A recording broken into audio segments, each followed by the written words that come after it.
when you look at other leadership courses, what you tend to see is that they are generally based. There's two sorts of theories of them. If I will put it this way, I can put it this way. One is, let's study leadership by looking at great leaders and thinking about what they do. Okay, so that's sort of like the role model theory of leadership, right? Another one is to take a variety of other subjects and put them under the umbrella of leadership. So, for example, I'll go into a leadership development program and I'll see people talking about like demographics, or I'll see people talking about public health issues. Another example of leadership programming that you see out there is just basically networking. So it's taking people together and introducing them to each other. Our program is none of these things. Our program is really focused on skill development, very specific skill development. And now, there are a lot of people who are doing leadership development that are doing this kind of skill development. I will say that. So you can go, for example, to the Harvard Negotiation Project and get a workout in your negotiation skills. And you can go to, you can go to the Gallup Leadership Institute and get some of the kinds of things that we do with creativity. I think one of the unique things about this program is that it puts all of these things that you could get going to these different places into one seamless package. So it's really organizing the content and laying it out in a way that makes sense. And I think the final thing that I would like to say about it is that underneath all of this, there is a coherent theory of what leadership is from a skills perspective, which is, I think, something that also separates our curriculum from other curriculums. When you first look at our curriculum, there's a temptation to say, my God, this is a long laundry list. In other words, there's a lot of stuff that we're trying to tackle in here. But after you've been in the program and you've taught the program, what you see is that there really is there's a spine, there's like there's a skeletal system in there, a framework for organizing this material that is real and that actually adds something very valuable to the thought process about leadership. And I think that's probably our biggest contribution, is the way that this is all organized. Our approach to skill building is an interesting blend of experiential and conceptual. If I can just give some analogies, if you were teaching somebody how to swing a golf club, right? You could tell them how to do it, right? But we all know that hearing somebody say how to swing a golf club isn't going to help us very much. We're going to have to get out there and actually swing the golf club. However, when you have swung a golf club a couple of times, somebody could say something to you that would be conceptual that could help you improve your swing, right? So this is the kind of blend that we try to make in the skill-based programming, which is that we try to mix in experiential, reflective, go out and do something and then think about it with concept, so that people get insight. And the way that we talk about this internally is we talk about ahas. The aha is a flash of insight. The aha is like, aha, now I get it. I didn't see that before, now I get it. What I can tell you about the curriculum is that the curriculum is really a carefully designed series of ahas, one after the other, one building on the other, so that the student emerges from the end of these skills curriculums and they have this series of epiphanies about, well, how am I supposed to approach this? And so doing this kind of training is very challenging because you have to get out of the mode of thinking of yourself as a content delivery system, if I can put it that way.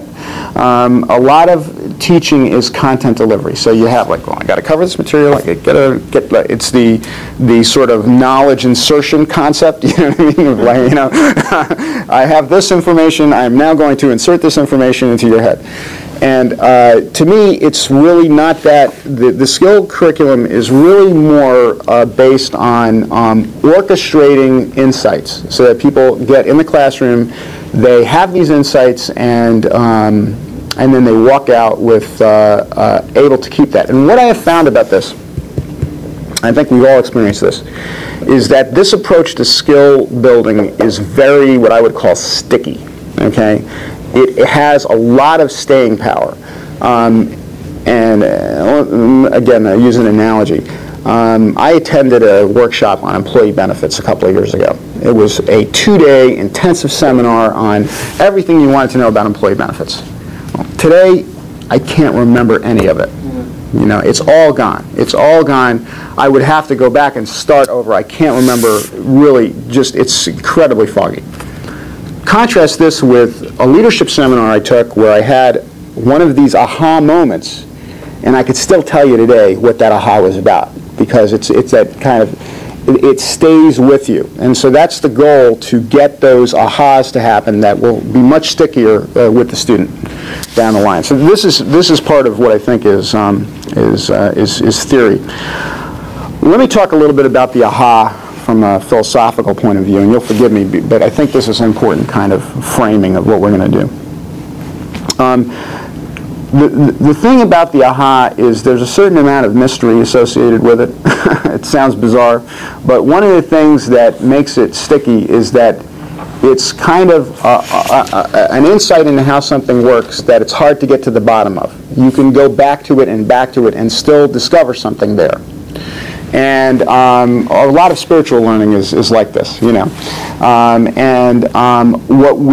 What we try to do is, what I want to say about being prepared to teach the program is that it's very hard to teach the program if you don't yourself have a command over the ahas, right? So you have to be able to, when you go into any particular session, you have to know, this is what I'm driving at. You know what I'm saying? Now, once you have the command of the aha, it becomes much easier to teach the program, because you can free up. You can try a lot of things to get it to happen.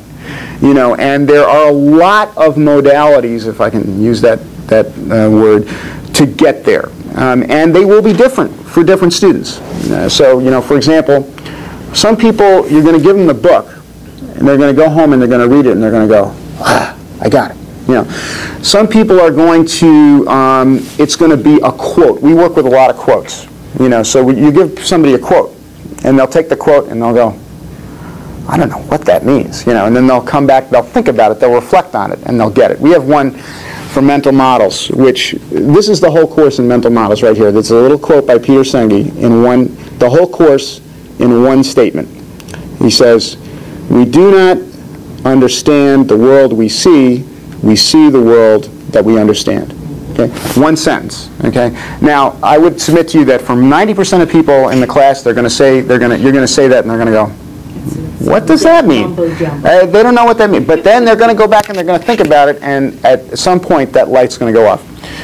For a lot of people, it'll come in dialogue. Like, you know, you'll be having a conversation, there'll be a back and forth, and people will say, the light will come on. For some people, it's going to be experience, that they're going to have an experience in the classroom, and the light's going to come on. You know, for some people, it will be the lecture. In other words, it will be that you explain something and the light's going to come on. So and there are probably others as well. So, but it's sort of like many roads to the aha, if I can put it that way. You know, and what our job as facilitators is to do is to make that happen, in the classroom. Now, there are a lot of content-related courses that are less like that are more about, you know, learning about the world and delivering content. Like, for example, we have a course in public systems that's very content-focused. Our course in private systems is very content-focused. The whole curriculum is not based like this, but these 4 courses are based like this. And what we're really going to try to do today is focus on really just the first 2 courses, effective dialogue and negotiating. And then tomorrow we're going to look at the creative leadership course. And I will say that the most important thing I think you can get out of this is some initial sense of how these aha moments are laid out in each course, and what are they? You know what I mean? And what are some of the tools that we use? Because we have some very specific exercises that we do which really work the aha. For example, I'll just use one example. In our listening, in our course on effective dialogue, the first session is about listening. And we do an exercise, a listening exercise, that's very powerful, and that for most people they will go, now I get it. They'll have a very powerful experience out of doing that exercise.